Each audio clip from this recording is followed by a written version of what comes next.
তো বস চলেছি নতুন ভিডিও নিয়ে। তো আজকে আমরা এই ভিডিওর মধ্যে সুপারস্টার জিদ্দার আপকামিং সিনেমা কেউ বলে বিপ্লবী কেউ বলে ডাকাত, এই সিনেমার ডিরেক্টর হচ্ছে প্রতীক্ষিত বসু। তো সিনেমাতে জিদ্দাকে আমরা অনন্ত সিং, বিপ্লবী অনন্ত সিং এর চরিত্রে দেখতে পাবো। এটা একটা বায়োপিক সিনেমা হতে যাচ্ছে এবং প্রথমবার জিদ্দা কোনো বায়োপিক সিনেমা করতে যাচ্ছে। তো কে ছিল এই অনন্ত সিং সেটা নিয়ে এই ভিডিওতে একটু কথা বলবো। তো এই বিপ্লবী অনন্ত সিং এর জীবনীটা যদি পুরোটা বলি তাহলে ভিডিওটা অনেক বড় হয়ে যাবে, তাই খুবই সংক্ষেপে বলবো। বিপ্লবী অনন্ত সিং জন্মগ্রহণ করেন 1903 সালে চট্টগ্রামে। ছোট থেকে তার মধ্যে কিন্তু একটা বিপ্লবী মনোভাব ছিল। প্রথমবার স্কুল জীবনে তার সাথে দেখা হয় মাস্টারদা সূর্য সেনের। মাস্টারদা সূর্য সেনের সান্নিধ্যে এসে তার মধ্যে যে বিপ্লবী মনোভাবটা সেটা আরও জাগ্রত হয় এবং কিশোর জীবনে তার একটা সুনাম উঠেছিল। মানে অনন্ত সিং খুব ভালো বোমা বাঁধতে পারত। বোমা বাঁধার তার একটা খ্যাতি কিন্তু চারদিকে গোটা বাংলাতে ছড়িয়ে পড়ে এবং চট্টগ্রাম অস্ত্রাগার লুণ্ঠনের কিন্তু মূল নায়ক ছিল অনন্ত সিং।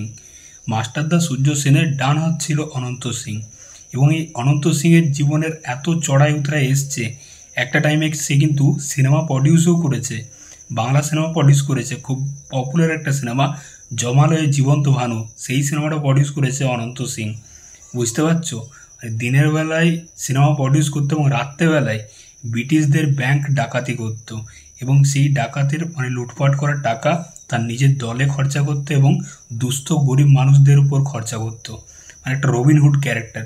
তো এই ক্যারেক্টারটার অনেক শেড আছে, মানে সে বিপ্লবী, সে ডাকাত, আবার সে সিনেমা প্রডিউসার। তো বেশ ইন্টারেস্টিং কিন্তু এই ক্যারেক্টারটা। তো জিদ্দা এরকম একটা চ্যালেঞ্জিং ক্যারেক্টার নিয়েছে, এটা একটা বিরাট ব্যাপার। জিদ্দা নিজেও ইন্টারভিউতে বলছিল যে এই ক্যারেক্টারটা খুবই চ্যালেঞ্জিং একটা ক্যারেক্টার।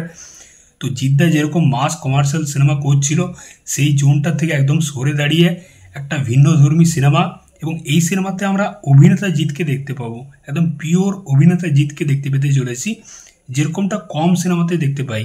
অসুর সিনেমাতে পেয়েছিলাম, ক্রান্তি সিনেমাতে পেয়েছিলাম এবং এই সিনেমাতে পেতে চলেছি অভিনেতা জিতকে। জিদ্দা তো অভিনয় বরাবরই ভালো করে কিন্তু মাস কমার্শিয়াল সিনেমা করে, তো সেই দিক থেকে সরে দাঁড়িয়ে একটা অন্যরকম সিনেমা করছে। তো কোথাও কি এটা একটা ভালো ডিসিশন? দেখা যাক সিনেমার শুটিং কখন শুরু হয়।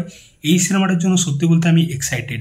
জিদ্দাকে শোনা যাচ্ছে যে অনেক রকম লুকেই কিন্তু এই সিনেমাতে আমরা দেখতে পাবো। সিনেমার অস্থেটিকের কাজ করবে সোমনাথ কুণ্ডু। তো দেখা যাক, সিনেমাটার জন্য সত্যি আমি এক্সাইটেড। এবং এই যে অনন্ত সিং, তার শেষ জীবনটা কেটেছিল কালাপানির সাজাতে, জেলেই কেটেছিল। তো খুব ইন্টারেস্টিং কিন্তু এই ক্যারেক্টারটা অনন্ত সিংয়ের।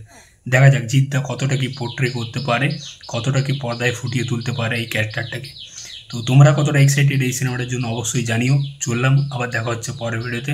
চ্যানেলটায় নতুন হয়ে থাকলে অবশ্যই সাবস্ক্রাইব করে যাও বস। চললাম।